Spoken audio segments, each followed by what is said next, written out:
I'm JP Tuesday. And I'm Kiki Cannon. As lifelong Disney fans, the work of countless talented Disney creatives have shaped our lives. Now, as the Disney catalog expands, we're taking a journey through film and television to discover if that spark that shaped us as children lives on in adulthood.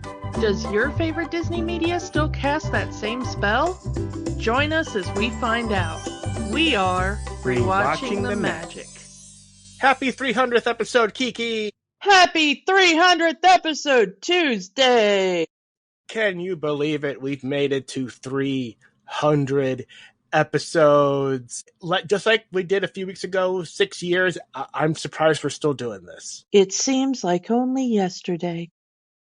You know, when it comes to these kind of milestone episodes, you need something that reflects a milestone. Way back when we did episode 100, we did Mary Poppins. Walt's magnum opus, as they call it, his final passion project. And to this day, it is still our most downloaded episode. Thank you very much, listeners, for that.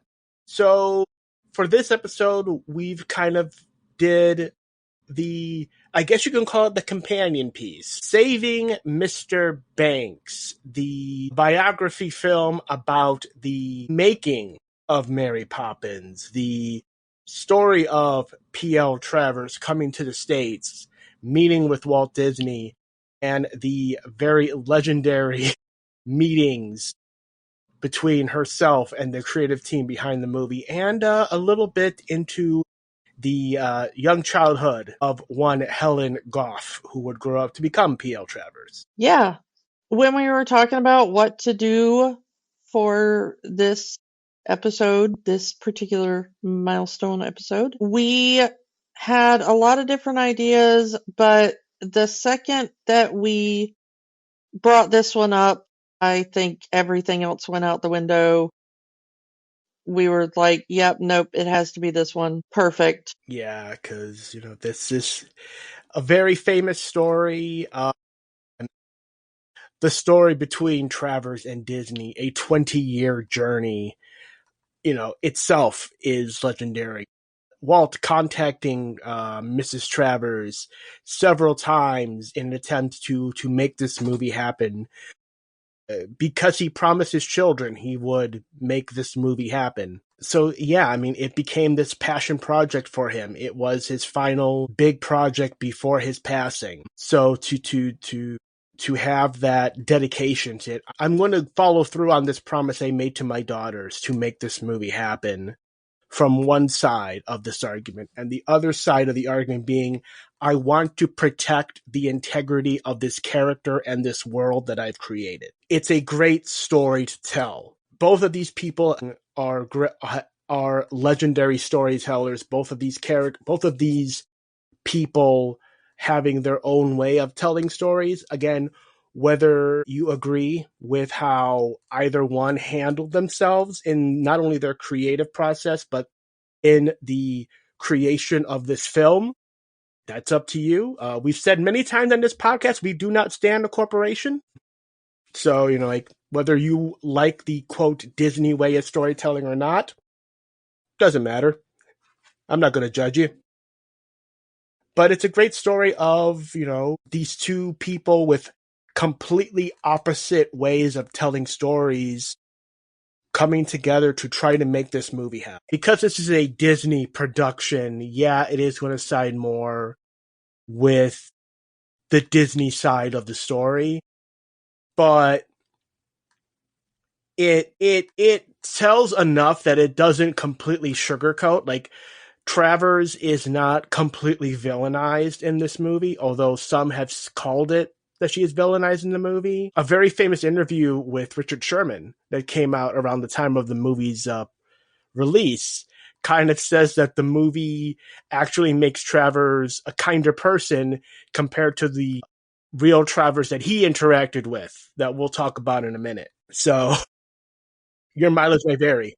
I do want to mention that you said that since this was a Disney film, it's going to side with Disney. And I do want to point out that this did not start out originally as a Disney film. It started out as an independent film, think BBC and independent film company in Britain or maybe Australia, I forget. But they had been working on the story just as like, hey, let's do this biopic about P.L. Travers and how Disney acquired the rights and blah, blah, blah. Okay. Well, to do that, you have to kind of use Disney branded material, and well, try doing that without getting Disney's permission. So they had to go to the Disney Corporation and be like, can we use a couple of clips of Mary Poppins or maybe a couple of bars of Spoonful of Sugar or something, you know? And when the Disney Corporation found out that somebody was interested in making a movie about this, they were like, why don't we just buy you out and make the movie ourselves? Because I guess Disney had never really thought that that was like a film-worthy thing. Probably was never talked about, but someone said, okay. I mean, I'm guessing it just never came up in any kind of conversation what is anyone really interested in hearing the backstory of how Mary Poppins got made? And apparently, yeah, there are people who want to tell that story. And there are people who want to see that story because this movie made money. Well, I'm just going to tell you, hi, this is, we are 6 years into a podcast that for the last 6 years has been an exploration of Disney media by two rabid Disney adults. And yeah, there is a market for please tell us the backstory of anything Disney. There's a whole subgenre of YouTube essayists that all they do is just let me tell you the backstory of how insert Disney thing got made, whether it's from the parks or the films or some TV thing. Yeah. When we're recording this, Defunctland just released a 4-hour fan documentary about Disney animatronics. So yeah, there's a market for it. And that is by far not the first Defunctland thing on Disney, but there are entire channels that are just dedicated to one niche, like incredibly drilled down niche thing in Disney lore, if you had asked me, like, before this was made, if you had just come to me with this as a pitch, just as a rabid Disney fan, not stan, but fan, and said, like, hey, would you be interested in a biopic about how P.L. Travers finally gave in and sold the rights for Mary Poppins to the Disney Corporation and specifically to Walt, I would have been like, yes, please make that into an entire miniseries. And so, I mean, yeah, there's a market for almost anything, any sort of Disney esoterica, I suppose. I mean, let's not sugarcoat. I mean, it does have a sugar-coated ending in that we see that Travers enjoys the film and whatnot, but that really isn't reality. I mean, Travers historically hated the film. While in the film you do see her crying in the theater, it pretty much was, look what they did to my baby kind of crying. There's that clip from The Godfather, look how they massacred my boy. Yes, it was reported that she did cry during the actual premiere, but you are correct. It was very much like, look what they've done to my poor sweet baby, rather than, they have saved Mr. Banks and I want to go fly a kite and whatever. By the way, we will be reiterating a lot of points in Lindsay Ellis's amazing breakdown of this movie because there's no way not to, because like basically everything we've ever done, Lindsay Ellis got there first and did it way better, and there's no way to like not just accidentally agree with her. So if we say anything that sounds like, wait, that sounds like the thing Lindsay Ellis said, it's not because we're plagiarizing Lindsay Ellis. It's just because, like, the woman speaks the truth on a lot of things. And, yeah, I don't think anybody does it better. So yeah, absolute shout out to her. If you've never seen her amazing essay, filmed in the Disney park, by the way, on Saving Mr. Banks, which she filmed like right when the film came out, please go watch it because we do absolutely want to give all credit to her.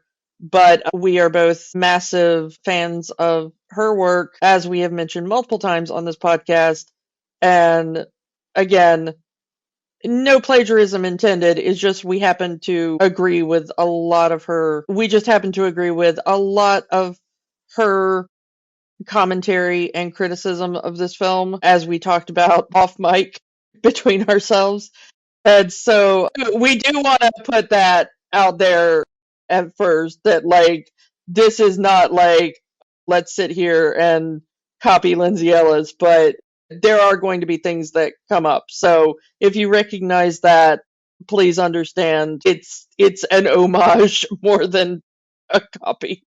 And even if you're not, but if read up on the history of how this film made, or how this film got made, or even read up on Travers' own life, you're going to come up to the same conclusions whether you watch the video or not, because it's known, it's knowledge. You can Google this stuff. I actually was Googling a lot in the research for this film, trying to backtrack a lot of Travers' comments, whether they were accurate, and her own views on Walt Disney's storytelling practices. On that, in the research for doing this episode, I found snippets of a 1937 article that a young journalist named P.L. Travers wrote, doing a review of Snow White and the Seven Dwarfs. She hated it. Mostly, again, she was not a fan of animation, which we will talk about. And that is known in this movie. She makes it known in this movie she is not a fan of animation. But also how Disney sanitized the story. And it is a common complaint in Disney of Disney watering down stories, sanitizing it, making it, quote, for babies. Everyone has had the same complaints about Disney's way of storytelling, again, going all the way back to the beginning. Which makes this whole thing even more interesting in that Travers eventually signs off on this, knowing and fearing what Disney would do to her creation, but kind of going along with it anyway. As the movie states, right at the beginning of the movie, she kind of needed the money. But it's that thing, is that do you keep your integrity and keep your character as you want it, or do you, quote, sell out and take the money? And this character could be changed into something you never intended it to be for mass commercial consumption. Yeah, I'm going to go ahead and start saying some things that I think are going to be possibly some hot takes that you wouldn't expect from me. I found an interesting video I had never seen before when doing my research for this, which was I found a video from Harlan Ellison, who we have mentioned on the show before, the great and terrible sci-fi author. And I mean great and terrible in the sense of like the Wizard of Oz, great and terrible. He put out a non-spoiler review of this film before it came out, after having been invited to a special screening, apparently, that was like, some celebrities and it wasn't the big flashy opening and all that, but it was a small, let's get some celebrities together, some people from the movie, let's have them, be fed by a famous chef and, whatever.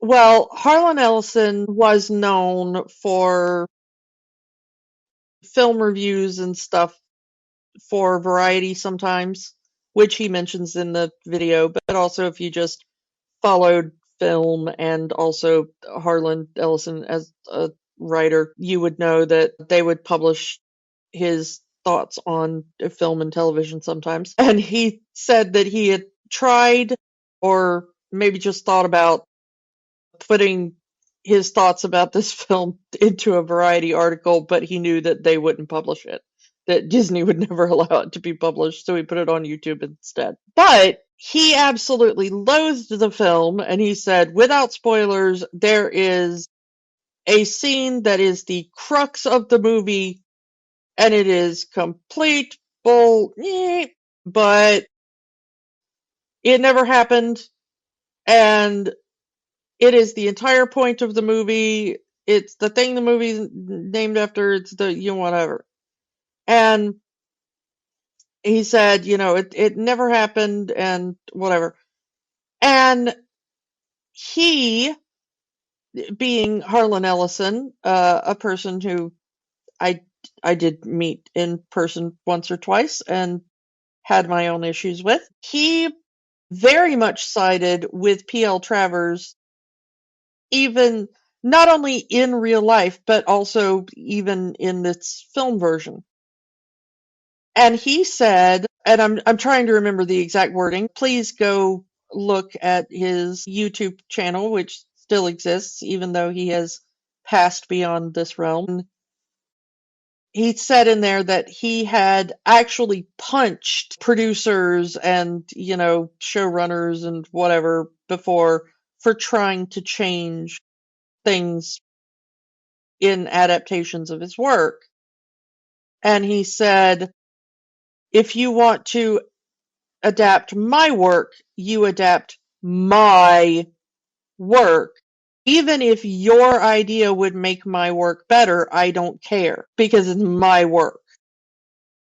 So if you want to adapt my work, you're adapting my work, was kind of his point. And I thought the point where he said, even if your idea would make it better. And we don't stay in a corporation here, but this is one of the few times where Disneyfication is going to get a major thumbs up from me, because I know that the Mary Poppins books were massively popular when they first came out, and I know that people still read them, but there is a reason why Mary Poppins is now first and foremost thought of as a Disney movie rather than a book. I think it's also the same reason, again, bringing it up because it's relevant as we're recording this, The Wizard of Oz. Most people will see Wizard of Oz as a movie first. That movie, the movie that is so ingrained in pop culture, every other adaptation has to borrow from the movie more than the book.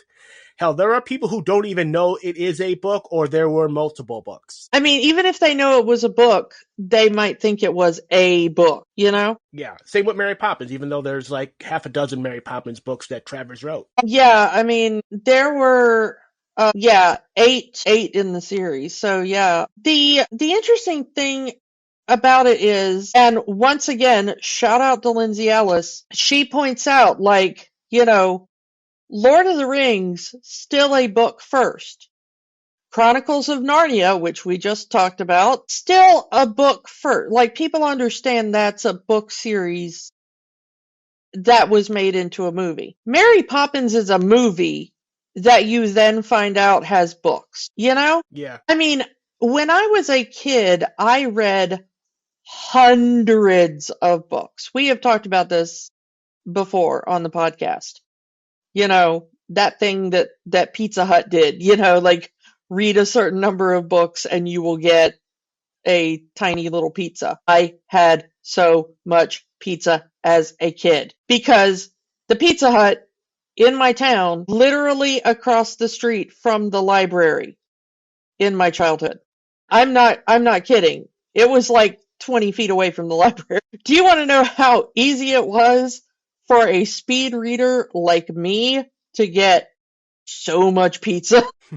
I'm sure I got flagged in some system as probably scamming the system, but I read so many books. You know what I've never read? A Mary Poppins book. I've read several Alice in Wonderland books. I've read several Narnia books. I have read at least part of Lord of the Rings and part of The Hobbit before I got annoyed with both of them and tried to hurl it into a wall. But, pretty much most of the big book series you can think of that you would read as a kid, I have read. I have never read more than like a couple of quotes from the Mary Poppins books. Which is funny because at that time there would have been the last Poppins book would have come out around that time for you. Yeah, I mean, it's true, but because the last one did come out in '88. As the movie shows, she eventually started writing the books again, trying to kind of get hold of the character again. But I think it was just not quite as well received because by that point Disney had taken over so much. I mean, one of the main antagonists of that last book was I hate saying it, but yeah, an evil nanny named Mrs. Make Your Own Conclusion on her views on the movie for that. Yeah, and okay, let's just talk about the portrayal of P.L. Travers. We've got to get into it because a lot of people are like, well, they made P.L. Travers seem like just a horrible shrew and a harridan and okay. I'm going to say something as somebody who has done at least a modicum of research on P.L. Travers for this podcast. Everything in the movie that makes you dislike P.L. Travers is accurate. Like I said, there was an interview with Richard Sherman around the time this movie came out when he was still with us. And he said that the movie made her nicer than the real thing. I mean, let's go through it. Like, what are the things to you that make you dislike this woman just kind of in a knee-jerk reaction? The first one that got to me in this movie is her most famous work were books for children. And what is one of the first things we see is her annoyed of a child being on an airplane. Okay, that was like the most relatable she ever got in the movie to me, so gonna have to disagree with you there. I'm just smart enough not to say it when I get on a plane, but I think it very loudly. You've already mentioned one of my big ones. She hates animation. Not a particular type of animation, not a particular style of animation, not a particular way animation is used. Just the concept of animation. And this was accurate. Yes. Like I said, 1937, she wrote a review of Snow White and the Seven Dwarfs when the film came out, hating it and trashing on animation. One of the big problems she had with this movie was that there would be an animated sequence, even going as far as to say at the very premiere of this movie, it's not portrayed in the film at all, but at the premiere of this movie, she said to Walt, the movie's fine, but we need to cut that animation sequence, to which Walt told her, that ship has sailed, the movie is finished. We're not. It is fine to think that animation styles are, a very particular thing for you. Like, I like this style over that style. I like it when it is used for this effect and not that effect. Maybe you're the type of person that thinks animation should only be for children and should never be used to show adult content. Okay? We can have that discussion. But if you are the type of person that is like, I hate animation just because it is, frame by frame drawings and they move and sometimes they contain anthropomorphic animals, then you suck as a person. I'm sorry. I'm just gonna say it. Like, you can have issues with the, but it's like, it's somebody saying like, I do not like it when you blow air through a reed and it makes sound and we call that music or something, You kind of see it now with the live action remakes. While a lot of people are saying they've run out of ideas and they're remaking the cartoons as live action, those movies make money, and there are people who straight up say, now I can watch this movie without having to watch a cartoon. So, yeah, there are people who still have that mindset of, I'm not going to watch a cartoon under any circumstances. But, yeah, Travers loathed the very concept of animation. I'm just going to give everybody just like my blanket life advice right now. So here's blanket life advice from Kiki. If you ever meet someone that absolutely loathes just the concept of animation, the concept of the Muppets, like not somebody who has like a phobia of puppets necessarily, but like they're like, puppets are okay, but I just specifically hate the Muppets as a concept. Those two things are maybe the biggest red flags I have ever seen in people. And I have never run into a person that has shared one of those two opinions. And if they share both of them, my goodness, run very far. But those two things are the biggest red flags. I have never run into a person that has those opinions that has not ended up being like a really not good person. Let me just put it that way. So there you go. Free life advice from Kiki. Do not trust people who hate either just the concept of animation as a genre or just the Muppets in general. We're not talking about phobia. That's different. But just puppets are okay, but I just loathe the Muppets. Like, those people are not to be trusted. I kind of feel the same way in terms of animation and Muppets, but also the other point, musicals. She was against this movie being a musical. And I kind of feel there are people who dislike musicals. Again, I bring up Oz with Wicked being out now. People are just like, oh, I can't wrap my head around people just bursting into songs suddenly. It's like, for me, it's like, okay, if you don't have the whimsy to enjoy a musical, I don't know what to tell you. So if you don't understand that people just randomly burst into song at random moments, you've never been to my house. I will just burst into song about doing the dishes. Thing that happens on a regular basis in my house. She will burst into song when we have to do a break for recording. I will come back to this recording and she is just singing about whatever she's doing. Be lucky I edit those out. Yeah, I mean, I don't know. Maybe one day if we ever start a Patreon, that'll be like a thing, or just like the random songs I sing when something happens and you get called away and I'm left on my own. But yeah, that's absolutely verifiable that I just randomly sing. Yeah, my life is a musical that nobody hears except for me and my dog.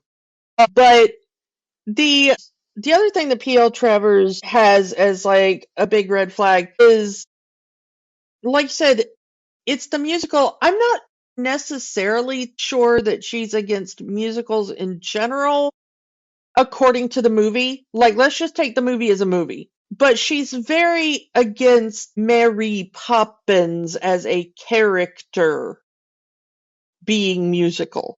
Mary Poppins does not sing. And from Walt's perspective, well, yeah, she does. She says all of these rhyming words in these stories you wrote, which she passes off as dissertations, poetry. They were not meant to be sung, which Disney is the animation musical guy. That was his whole thing. So it's like, I can understand why, from his perspective, yes, Mary Poppins sings. Because look, there's a nice little ditty she wrote in here. I wish I knew what the music was.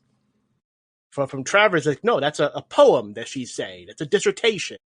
You're not supposed to sing that. Yeah, one of the most heartbreaking things, I mean, we could have called this Saving Mr. Banks, or we could have called this Disney Daddy Issues the movie. Yeah.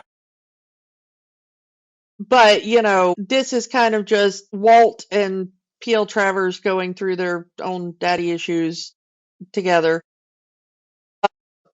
But when you see her as a little girl bringing her father, who is dying of tuberculosis. Everything's tuberculosis. Shout out to John Green. But as he's dying, and he's probably drunk as well, because he was an alcoholic, but also tuberculosis sucks, and there was no cure for it, and he was dying anyway.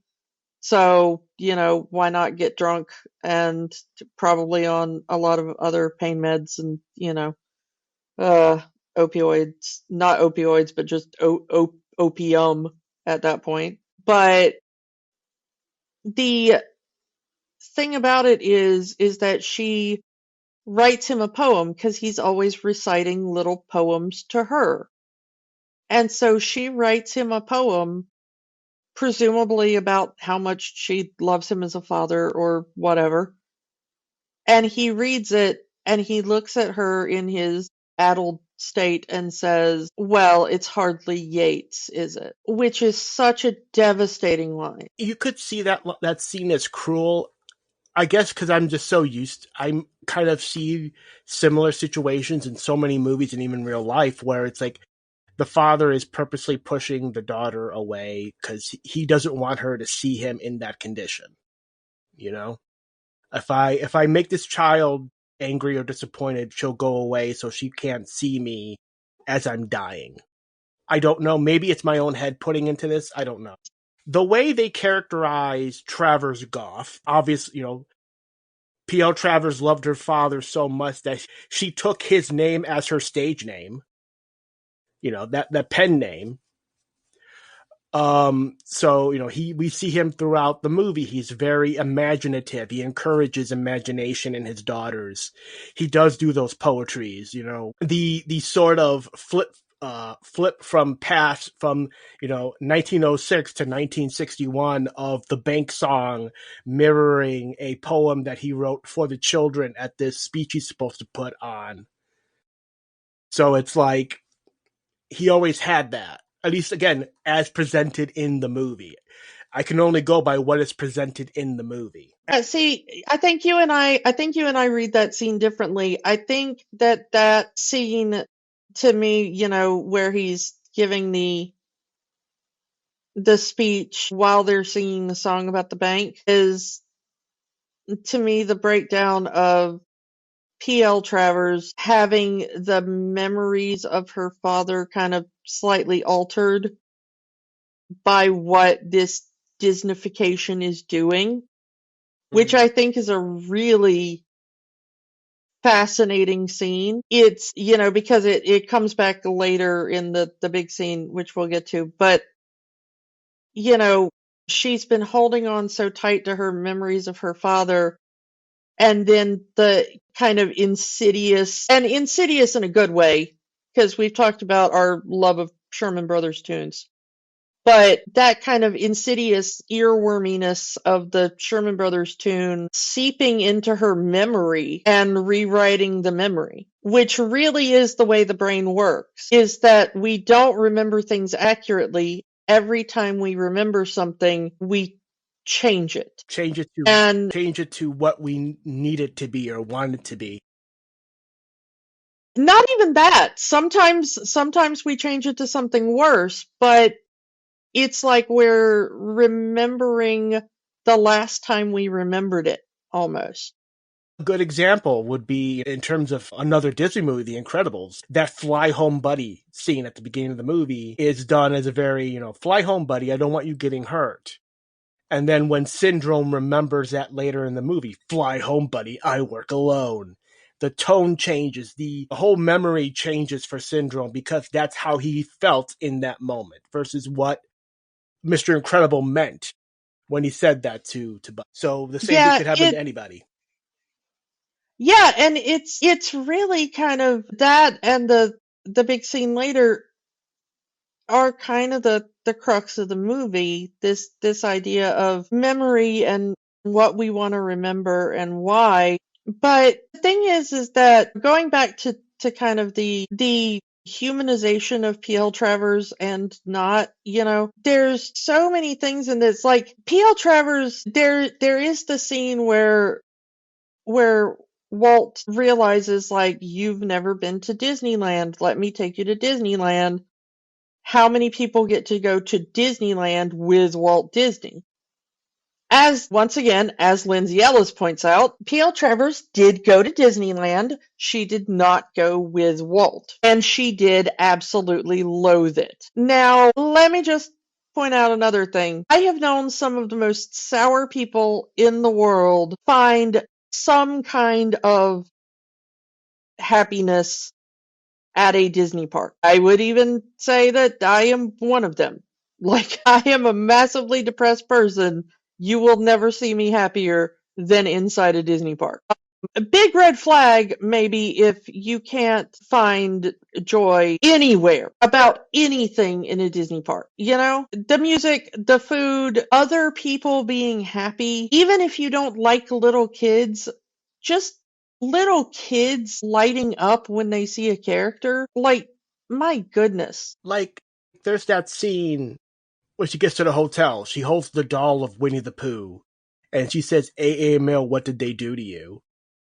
Compare that to a little kid meeting Winnie the Pooh. I recently saw a video. It was a short, and I forget where I saw it, and I do not know the name of the creator, and I am so sorry. I would credit all of it if I could.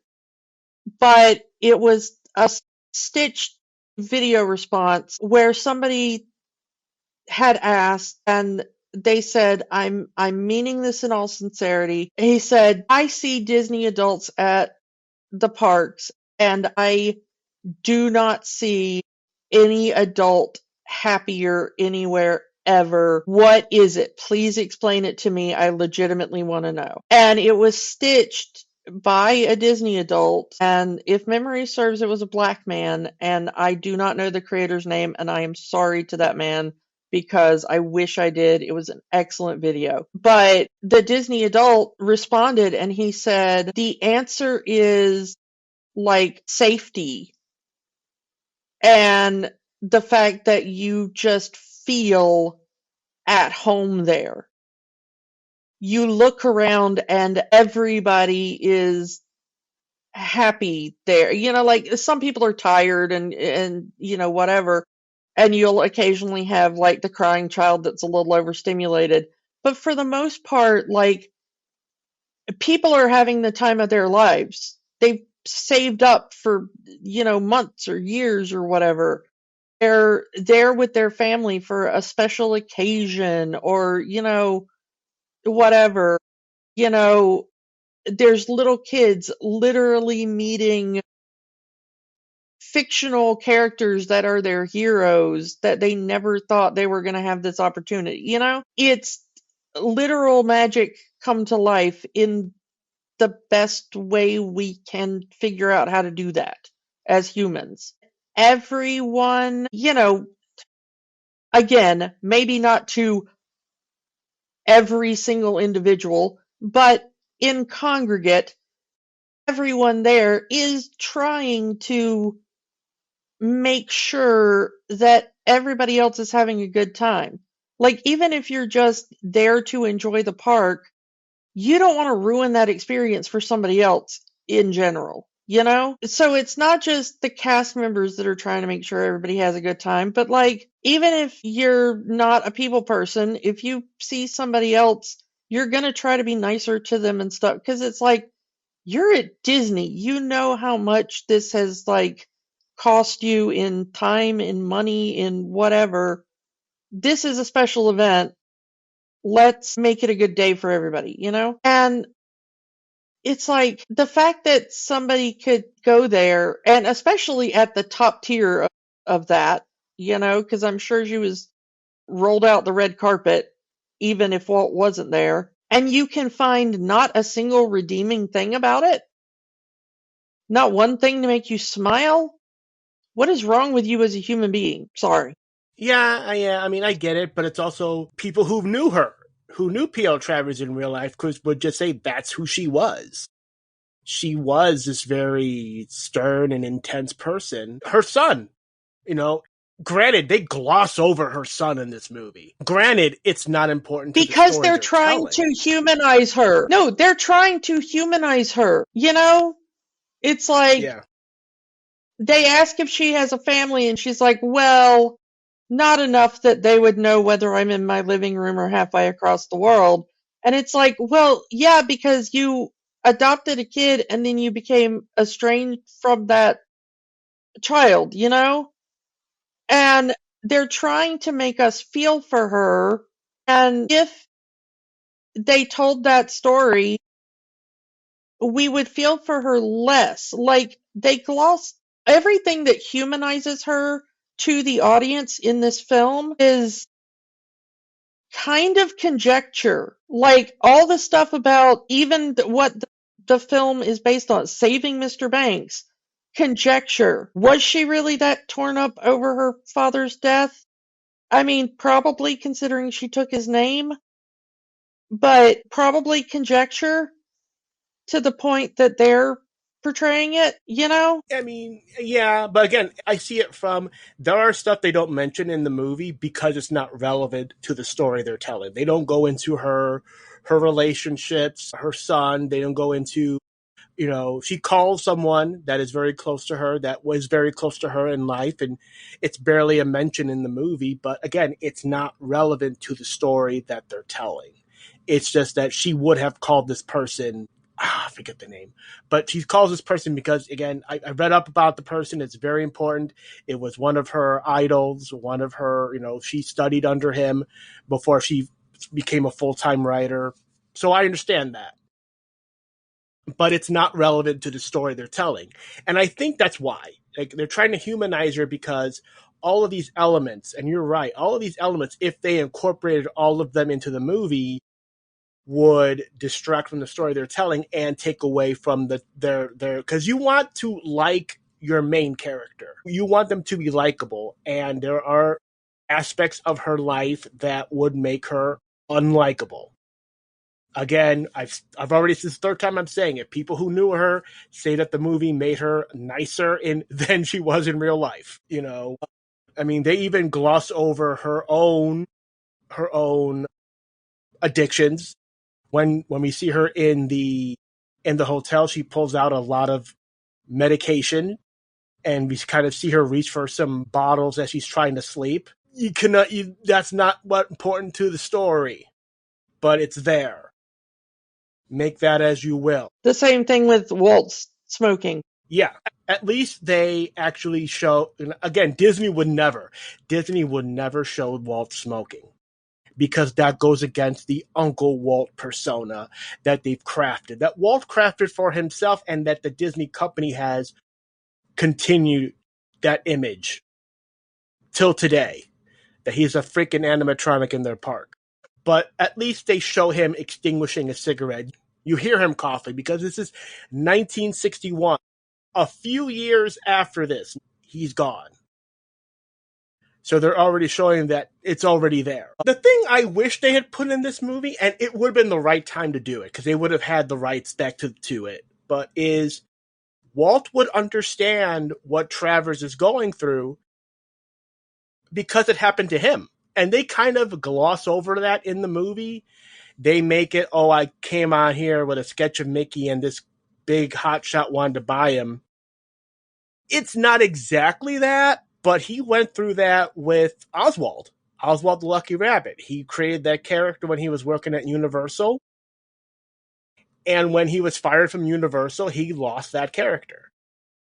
And it took a long time that they would have gotten the rights to Oswald back. He would know, I created a character and I lost it. And I don't control what this character is doing now. He would understand what Travers is going through. I'm about to release control of this character I created to someone else. Can I trust this person to do right by my character? The difference is Travers has a choice and Walt didn't. We've talked about the movie, but just to throw in, the actors here, Tom Hanks does a great Disney. Like, it's not just he looks like Walt Disney, and he's not doing an impression of Walt Disney, but the the accent he's putting on his voice, the same cadence that Walt used in his lifetime. He gets it down. Yeah, some of the mannerisms. Yeah, especially when you see the recreation of that scene from the Disney TV show. And there are clips online you can see side by side that the original Walt version of that scene and the recreation with Tom Hanks. Perfect. And Emma Thompson really does a great job here as P.L. Travers. And I think her own attempts to humanize the character really does add to that. Those two, say what you want about the rest of the movie, but you cannot find fault in. Actually, I don't think you can find fault in the acting on anybody at any level in this movie. Even the child actors. And, those are always hit and miss. But, like, even the girl that they got to play young P.L. Travers, Ginty, they never explain why her dad called her Ginty. And I wish they would have, because it kind of drove me nuts watching it again, where I'm like, I really wish I knew, like, why. And I tried to look it up, but I couldn't find it. I just think it's rant because there's that one point where he says, "It's my daughter. What's her name? Ginty? No. Pamela? No. Helen? Yes, my daughter's named Helen. But I call her Ginty." Yeah, but I mean, it had to come from somewhere, Yeah.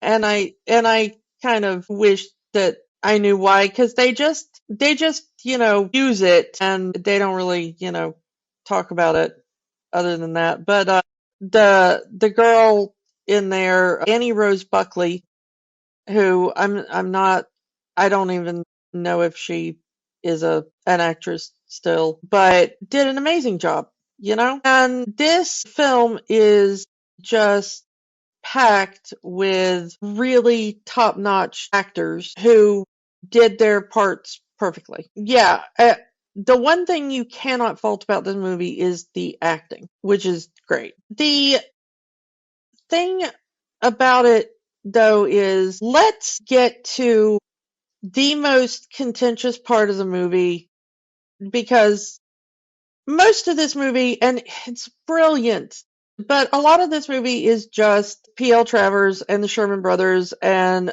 Don DeGrady arguing about the script and various, bits of the movie, which is very entertaining to watch, not quite as entertaining to talk about. I mean, the part where she says she wants each session recorded because, again, she wants proof that Walt will keep his promise. We get a sample of that recording during the end credits. Part of me wants to hear the unredacted tape. Like, how much of an argument did these people have in that room over this script? I have never related to anybody as hard as I did then in the moment where P.L. Travers is being so nitpicky about, I forget which part, I think it's during the mustache conversation.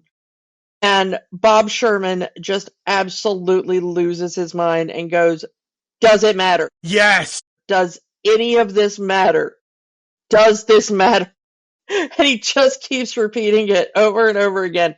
And if you have ever been in any kind of meeting for anything where you are trying to plan or strategize or work out the logistics of something, and you've got like that one person that's like, "No, we need to do this nitpicky little thing," and everyone else in the room is like, "You are the only person who cares about this nitpicky little thing." Which is really weird.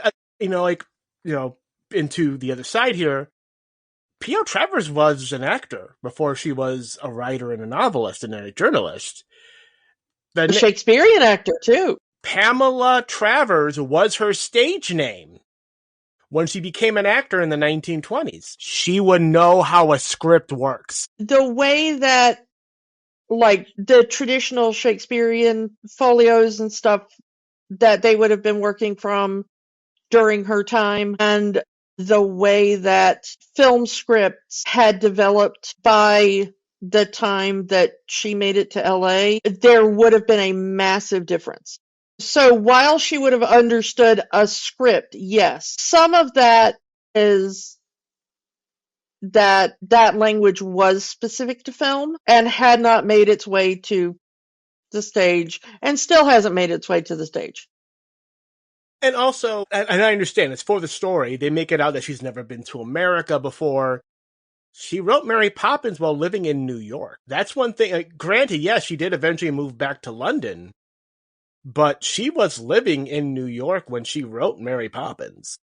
She would be familiar with America, but the movie makes it out like she's never been to America before, which I get. It's part of the story. It's the story that this movie wants to tell. Did I miss the part where they said that it was her first time in America? I thought it was like her first time in LA. Probably the first time in LA, but the way, she's the way in general of American optimism, I would say, was a shock to her. It was like, you would know this. You lived in America. Briefly, yes, but you lived in America to know about how Americans act and talk and whatnot. This is the one thing where I will defend the movie a little bit.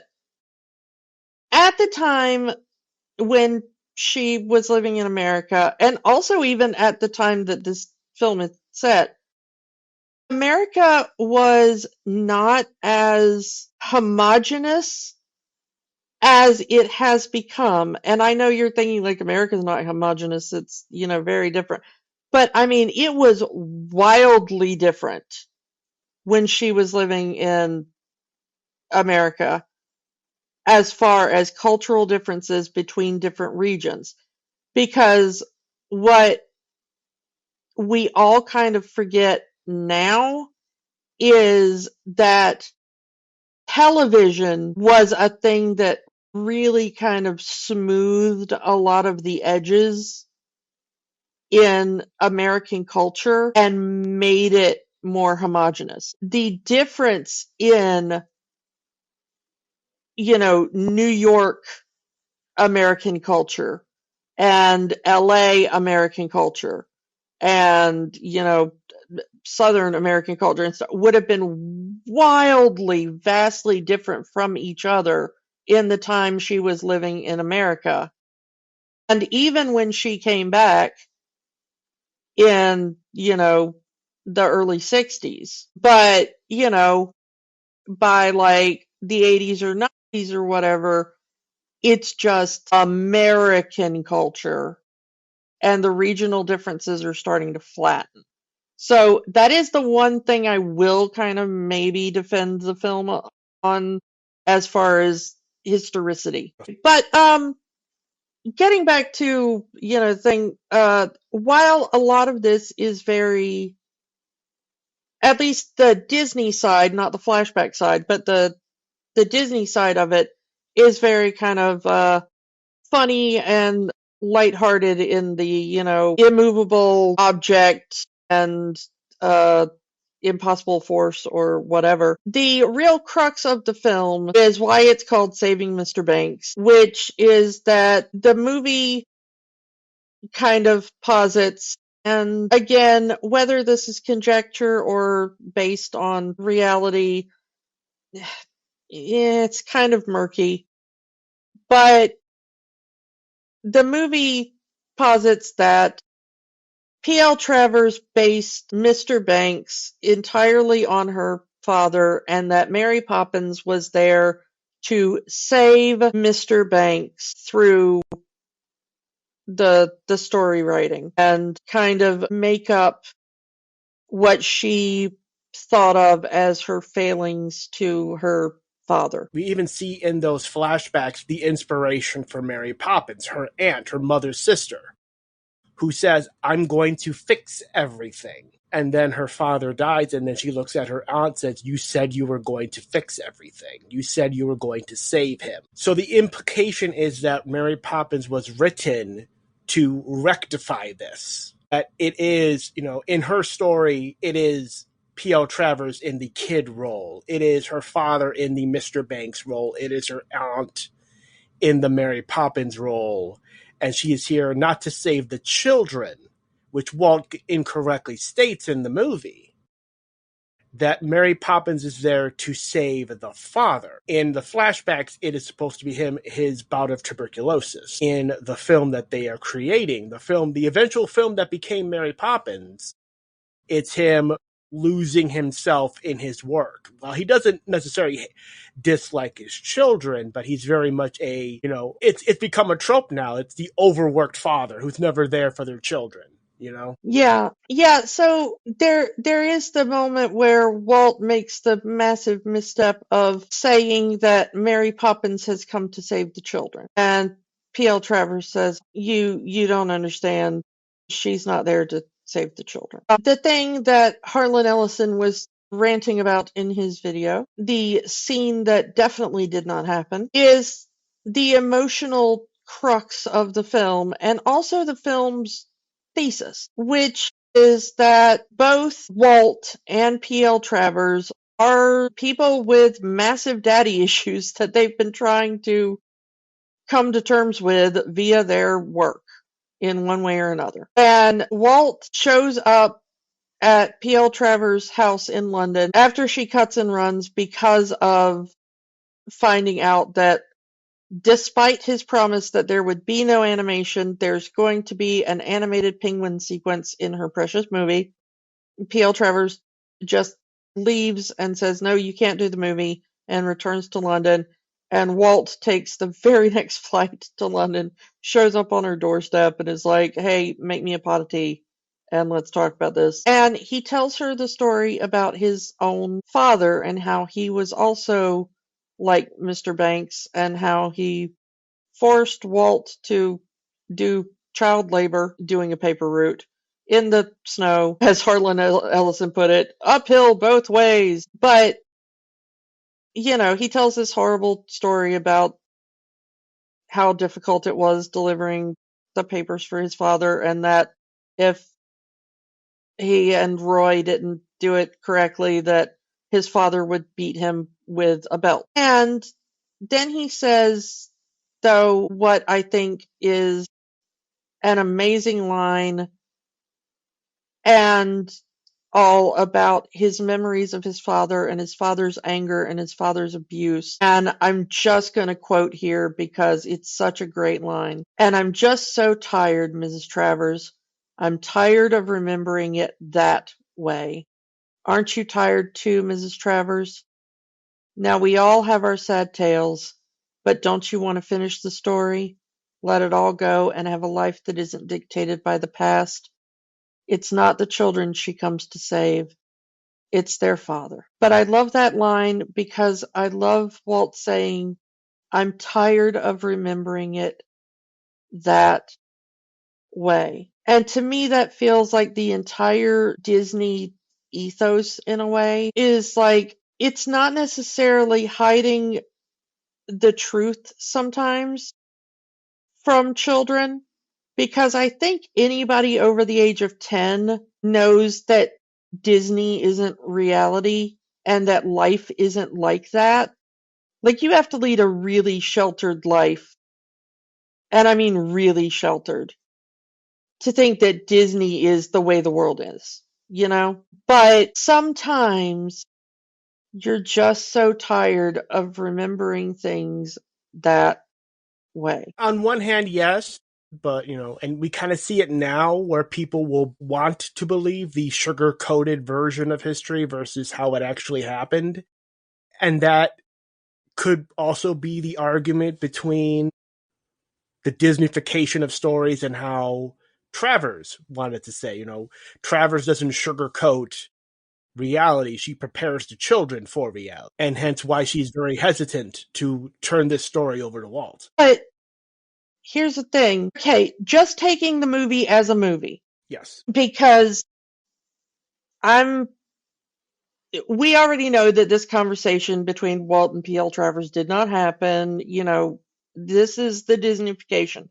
But let's just take the movie as its own thing and say that that's all we're dealing with here. So if you want to say that her problem is that Walt sugarcoats everything and does not prepare children for the real world, and she tells the harsh truth. Well, if Mr. Banks is based on her father, then why is nothing Mr. Banks's fault? She knows the truth. As an adult, she knows the truth. Maybe as a child, she didn't understand it. As her mother says before she tries to off herself because of, what the father has done. Okay. The young Helen Ginty gives her father, who they don't quite yet know is dying of tuberculosis. He says there is a special bottle of medicine where, go get it for me. And she said, Mother threw it away. And he gets upset. And so she goes and digs it out of the rubbish bin for him and brings it to him, which causes him to have an episode and, act in a horrible way to his wife. And so before the mother goes out and tries to end her life, she comes to young Ginty and says, I know you love him more than me, and I know that you were just trying to help. I know you gave it to him. One day you're going to understand, just know that. And the thing is that adult Pamela, adult PL Travers, knows what happened with her father. She understands it now with the hindsight of an adult. She knows that her father was an alcoholic. She knows that him being fired all the time was his own fault. It wasn't just that money was stupid and banks are bad. I mean, money is stupid and banks are bad. Yes, we're agreed on that. But her father's drinking and bad habits and addiction were what was causing him to do that. Now, he was sick. They didn't really know how to treat addiction then. We still don't really know how to treat addiction very well right now. Nothing but sympathy. But as an adult, she has to understand that. And yet she writes Mary Poppins in a way, at least according to this movie, where Mr. Banks is in the right and he needs Mary Poppins to come along and kind of just nudge him back a little bit and clean up the mess around him so that he can keep being himself and all these bad people will stop doing bad things to him.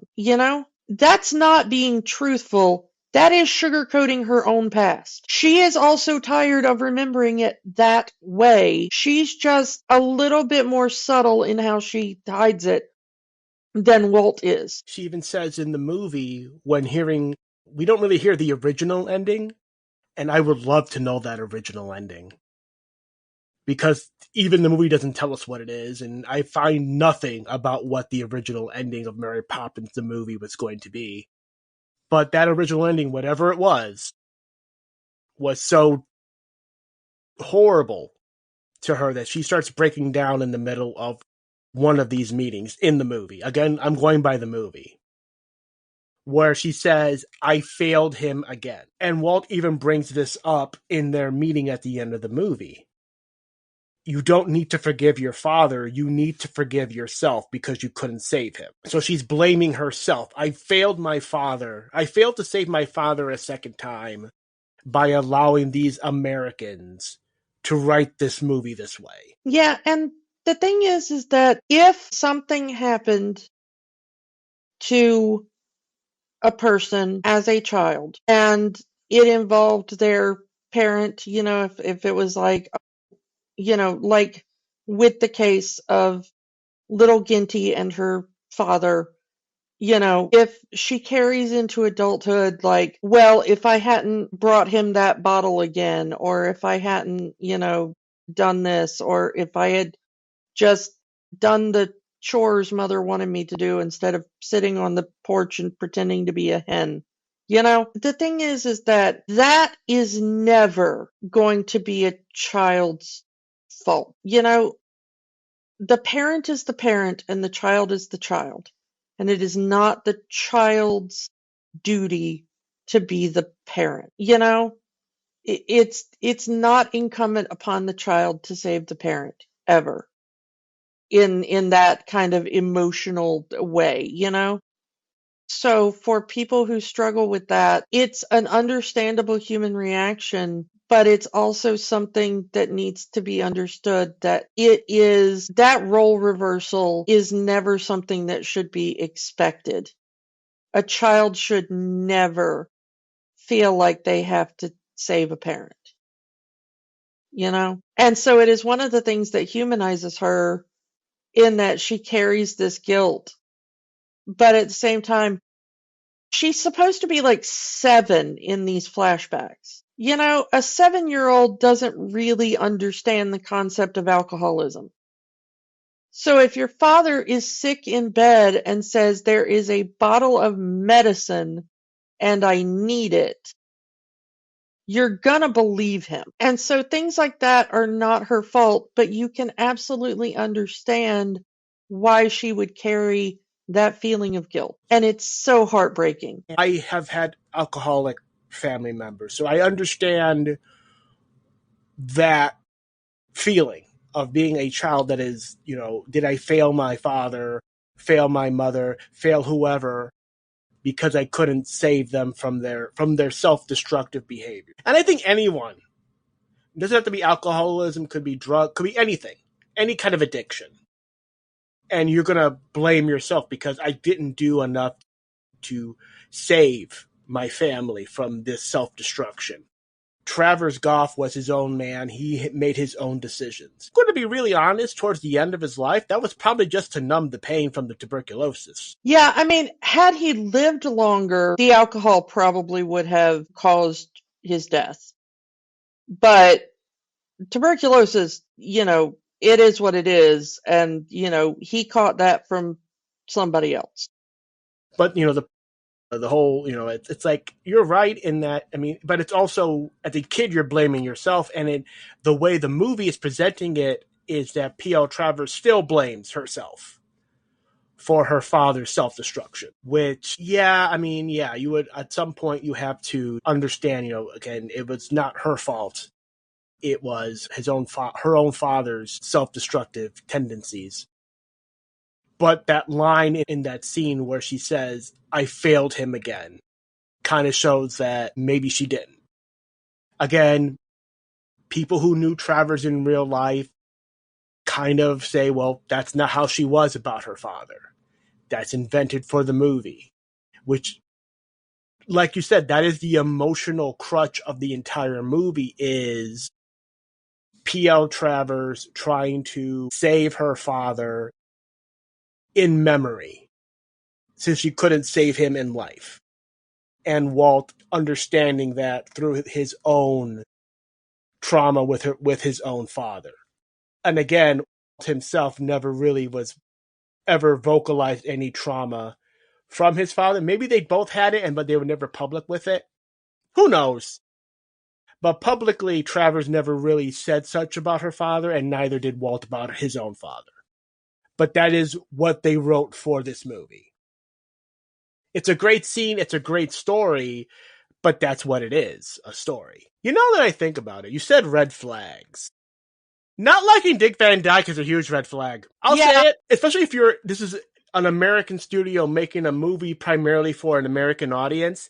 Dick Van Dyke was America's TV dad at the time. So I can understand why Travers would not want that, because she probably wouldn't have watched those shows. But for the audience that Disney was trying to get to, absolutely, they would know the name Dick Van Dyke and would consider him a household name and a beloved face. Yeah, the thing is that, with her Shakespearean theater background and stuff, when she starts naming off actors, they're all British and they're all people who have that kind of Royal Shakespeare Company background, so they're people that she would admire. An American television actor, is not who she's going to want.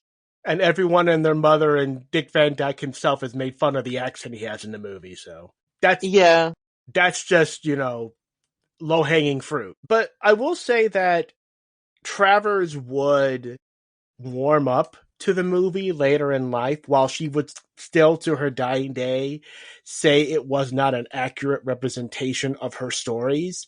She understood that it's become a beloved classic to a lot of people, and it did put more eyes on her character. She was in talks with Disney in the 1980s for a sequel. We almost had Mary Poppins 2 sometime in the 1980s prior to her passing. It's just that the people running Disney at that time, Eisner, Katzenberg, and Roy Disney, they would not put up with her the way Walt put up with her to make that first film, and that never happened. The arguments of, no color red and all that, she was just as difficult the second go around as she was the first go around. The only thing they agreed on, the only thing they ever agreed to, was bringing back Julie Andrews. The only part of the film and its portrayal about Walt that I really do believe to my core is how manipulative Walt is in making her think she has the upper hand, all the while playing the long game. Walt Disney could probably sell ice to a penguin. An animated penguin, too. Yeah, so I believe it. The verbiage he's using, especially in that final scene, it's very much putting on the charm. Like, trust me with Mary Poppins, I'll take care of her. And historically, yeah, once those papers were signed, any notes she had, they threw it all out and they did whatever they wanted. Because they had the permission now. They didn't need her anymore. Hence the animated penguin staying in the movie. And her being very much, no, no, no. I liked everything but that. Let's remove it. No, movie's done. Movie's done, Pam. We're done here. Enjoy the royalties. We'll see you at the London premiere. A time when Disney actually paid royalties to somebody? We shall never see its like again. Yeah. The thing about it, though, is that you can see, as wonderful as Tom Hanks is in the part, and as much as they glaze Walt in this film, you do see the manipulation all the way through, even though he's frustrated, and you do get the sense that he's putting up with her because it's like, okay, I've been working on this for 20 years because I made a promise to my daughters and, but it is the sense of I can wait this woman out. I can break this woman down. I can find the crack in the armor and figure out a way to, worm my way in somehow. And eventually he finds that in. And the movie plays it as more compassionate and understanding, but Walt was incredibly calculating as a businessman. It's the reason for his success, Mm-hmm. for good or ill in the long run. And it's a bit of both. So he bides his time. I mean, it took him 20 years just to get to that point. I mean, we've talked about the pettiness of Walt Disney, him buying the rights to all of the Oz books just so no one else could have them. Yeah. So, he's a petty man, he's a patient man, and he will find a way to get his way no matter what. Great storyteller, shrewd businessman. Yeah, and, he had a lot of good qualities about him. And we've talked about those a lot on the show. He also had a lot that maybe he could have done without, and we've talked about those on the show. But this movie, if you just take it as a movie, kind of showcases a little bit of both. I mean, kind of one of the bad and scary parts of it is that Walt is sort of a pursuit predator. It's he doesn't have to be the fastest or whatever. He will eventually just wait until you are worn down and have to sleep sometime. And that's when he'll get you. And it's kind of what he does in this movie. There is kind of a sneaky line in the movie where they mention how litigious Disney is. It's kind of a, if you don't pay attention, you'll miss it kind of line. But, if you listen closely, it's in there. But the good thing about him is that it's the thing that Harlan Ellison was ranting against. I don't want you to change anything, even if it will make my work better. And frequently, you got to admit, Walt knew how to make people's work better in a lot of ways. You can say what you want, and we have, and we probably will never stop talking about, the downsides of the Disneyfication of things, but there is a reason why it is successful. There is a reason why Mary Poppins as a Disney idea is now more popular than Mary Poppins as a P.L. Travers idea. If you took the Mary Poppins character as P.L. Travers wrote her and showed her to a lot of, a younger generation in comparison, I do think that a lot of people would be put off by the P.L. Travers version. I've stated before in other episodes similar, Disney likes to take a story, whatever the story is, break it down to its base elements, and then build their new story around that skeleton. And that's kind of what they did with Mary Poppins. And again, it's a reason why that movie is such a beloved classic, is because it worked.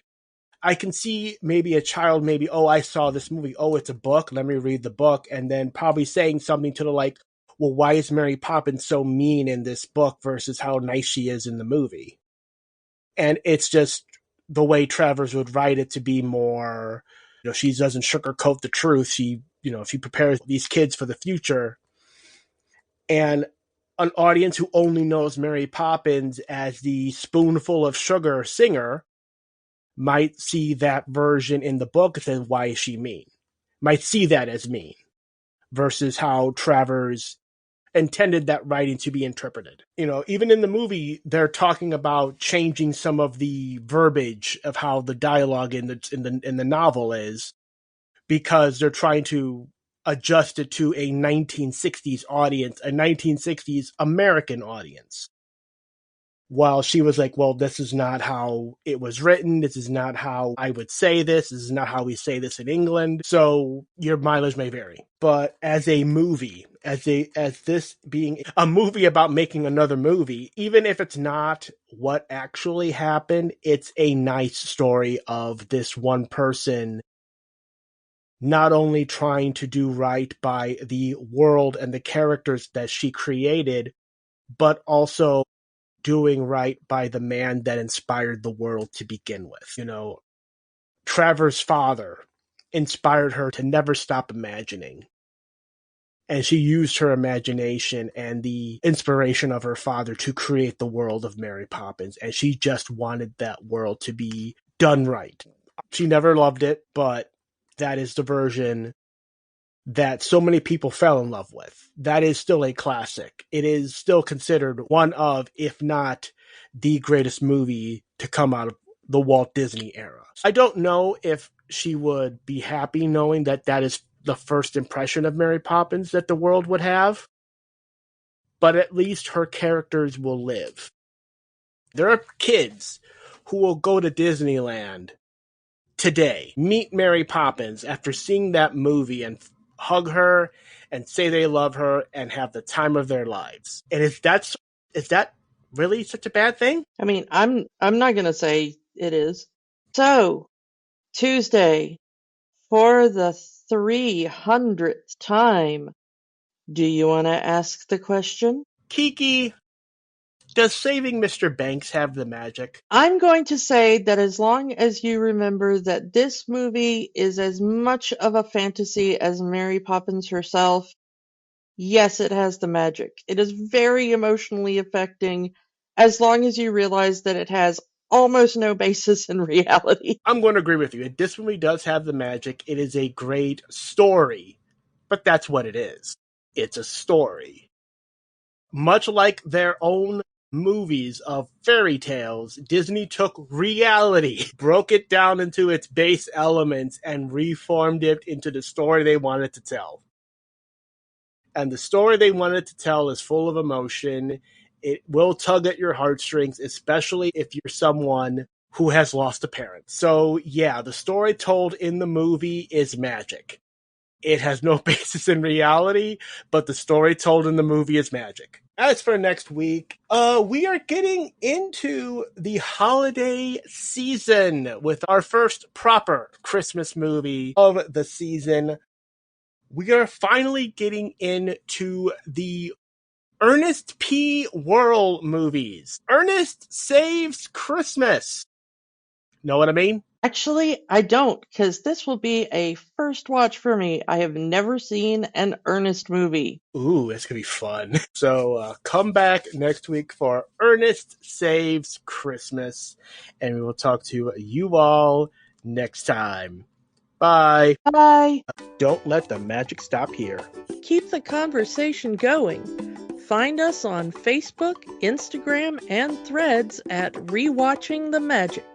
We are also on Blue Sky, rewatchingthemagic.bsky.social. And new episodes are available at rewatchingthemagic.podbean.com and youtube.com/@rewatchingthemagic. Remember, the magic is for everyone. It only stops if you let it. We know that right now, things are tough. But in the words of Jim Henson, the only way the magic works is by hard work. But hard work can be fun. Check out our show notes for ways that you can help.